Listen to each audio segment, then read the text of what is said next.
सतारा में भीम को स्कूल में कोई सुविधा नहीं दी गई।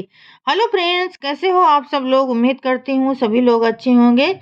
मैं भी अच्छी हूँ। मैं मोहिनी की दुनिया में आप सभी का स्वागत है।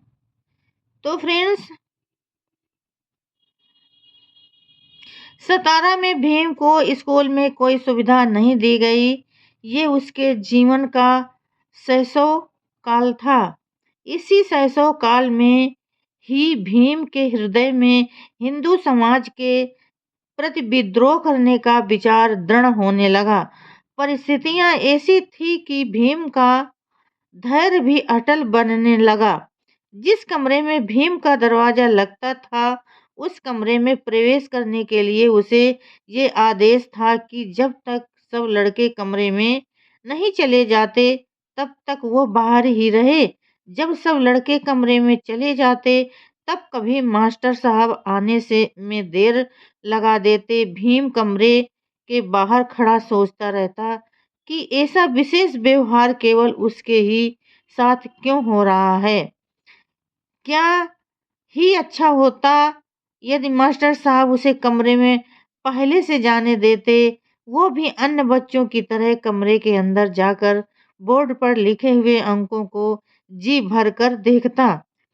बालक भीम बोर्ड पर लिखे हुए अक्षरों को देखने के लिए तरस जाया करता था।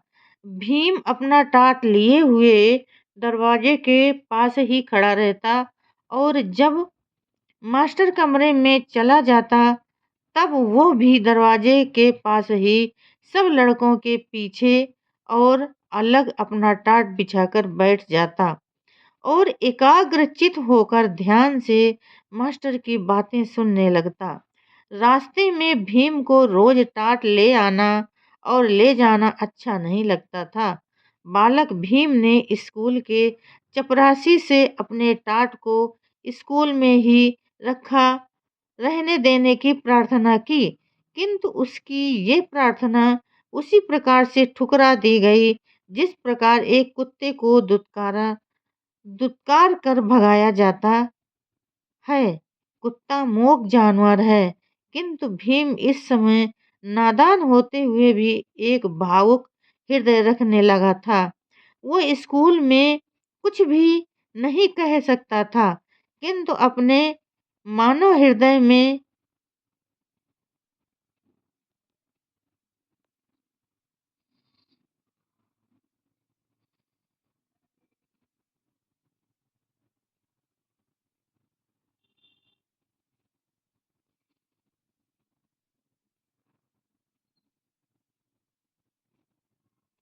किंतु अपने मानव हृदय में वो इस अमानुषिक वर्ताव को सदा के लिए अंकित कर चुका था।